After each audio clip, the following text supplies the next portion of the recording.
Hello viewers, आज एक important concept है पैरेलल एंड परपेंडिकुलर लाइंस। जो भी स्टूडेंट क्लास 11, 12 में या डिप्लोमा में हो या पहली बार आप कोऑर्डिनेट ज्योमेट्री पढ़ रहे हैं किसी भी कम्पिटिटिव एग्ज़ाम के लिए, तो आपके लिए बहुत ही यूज़फुल है ये कंसेप्ट। ध्यान से देखिए, पैरेलल लाइंस का मतलब क्या है। अगर ये दो लाइन है L1 L2, ये दोनों को पैरेलल कब कहेंगे?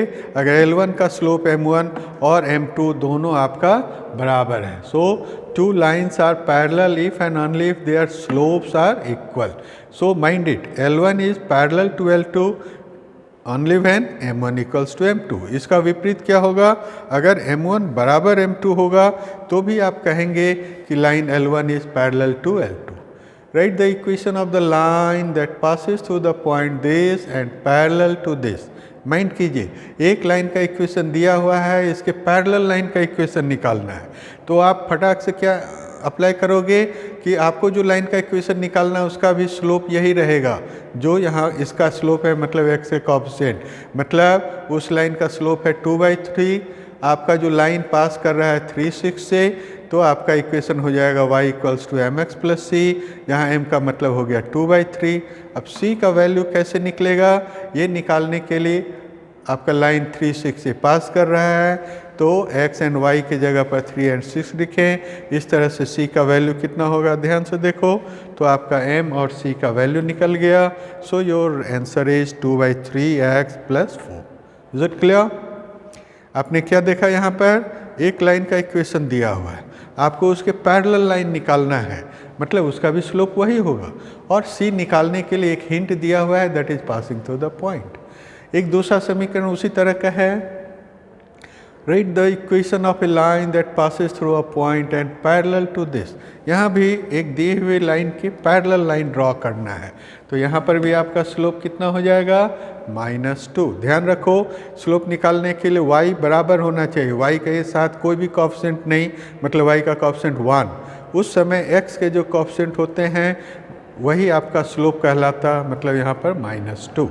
So the point passing through this, तो y बराबर mx प्लस c में m के जगह पर -2 यूज़ करोगे। c निकालने के लिए क्या करेंगे, c passing through the point 4 - 5, उसे आप पुट करेंगे, c का वैल्यू निकलेगा और इस तरह से निकलेगा। So this is your answer. So these are very important concept. एक लाइन का इक्वेशंस दिया हुआ है तो उसके पैरेलल लाइन का इक्वेशंस कैसे निकालेंगे, ये भी उसी तरह से है। यहाँ पर भी m का वैल्यू दिया हुआ है, पॉइंट का कोऑर्डिनेट दिया हुआ है, तो आपका हो गया y equals to mx plus c। फिर c के वैल्यू निकालने के लिए आप इस तरह से करते हैं। तो ये आपको हमने बतलाया पैरेलल लाइंस का कंसेप्ट। अब आइए परपेंडिकुलर लाइंस के कंसेप्ट में। परपेंडिकुलर का मतलब, मान लो कोई एक लाइन है L1, इस पर एक दूसरा लाइन है,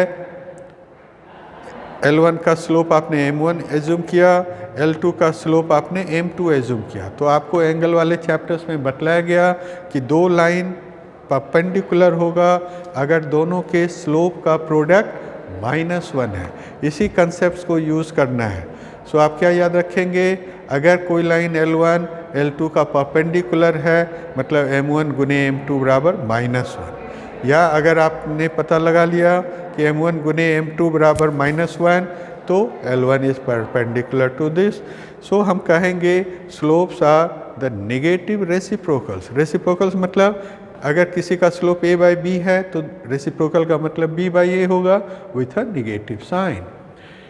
चलिए, conceptual problem, find the equation of a line that passes through the point this and is perpendicular to this. Mind the term, perpendicular to y equals to 2x plus 3.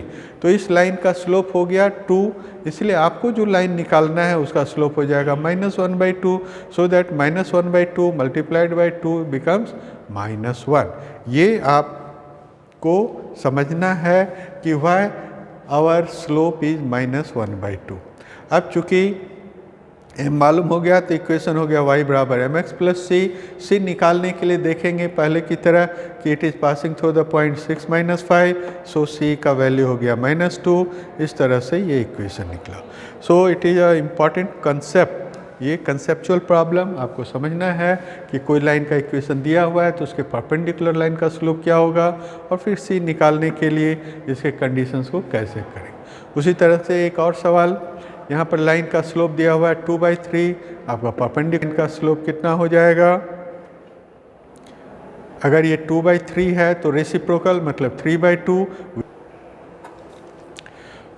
तो with a negative sign आ गया, सो y बराबर mx plus c हो जाएगा, -3/2 into, अब चूँकि ये 6 और 7 से पास कर रहा है, c निकालने के लिए आप इसको पुट करेंगे, c का वैल्यू 2 निकला। इस तरह से आपका रिक्वायर्ड आंसर हो गया y equals to -3/2x plus 2। So it is your required answer. तो आपको याद रखना है कि एक लाइन का स्लोप दिया हुआ है, उसके पैरेलल लाइन का स्लोप कैसे होगा, परपेंडिकुलर लाइन का स्लोप कैसे होगा, और फिर सी निकालने के लिए जो हिंट दिया हुआ है उस तरह से करेंगे। एक और चीज़ कि दो लाइन अभी आपको बतलाया गया था कि passing through a given point, यहाँ पर उस पॉइंट का कोऑर्डिनेट आपको निकालना है। दो लाइन का इक्वेशंस दिया हुआ है, तो आपको मालूम होना चाहिए कि दो लाइन का इक्वेशन दिया हुआ है तो दोनों जिस पॉइंट पर कट करेगा उसका पॉइंट ऑफ इंटरसेक्शन ये होगा। इस चीज़ को आप अच्छी तरह से समझ लीजिए। ये अगर आपको याद है तो x1 का वैल्यू निकालिए, इट कम्स टू -1/17, y1 का वैल्यू निकाल लीजिए, ये b1c2 माइनस b2c1 बटे a1 b2 minus a2 b1, इस चीज़ को कंट्रास्ट रखना है, इसी के आधार पर आपका पॉइंट का कोऑर्डिनेट निकलता है। ध्यान से देखिए, तो आपका दिया हुआ क्वेश्चन कैसा रिड्यूस हो गया? Find the equation that passes through the point this and perpendicular to this. अगर 6x माइनस 7y है तो इसका स्लोप कितना कहलाएगा? 6/7 and passing through this point, इसलिए रिक्वायर्ड इक्वेशंस का स्लोप हो जाएगा 6/7 का negative reciprocal -7/6, it is passing through the point this. So इस तरह से आपका ये इक्वेशन निकला। स्टूडेंट, ये इम्पॉर्टेंट क्वेश्चंस है, ऐसे क्वेश्चंस पूछे जाते हैं। इस क्वेश्चंस को बनाने का एक और तरीका है कि अगर दो लाइन के पॉइंट ऑफ इंटरसेक्शन से पास करता हुआ कोई समीकरण है तो उसके परपेंडिकुलर लाइन, उससे पास करते हुए लाइन के इक्वेशंस को आप लिख सकते हैं दिस प्लस कोई भी constant multiplied by this one.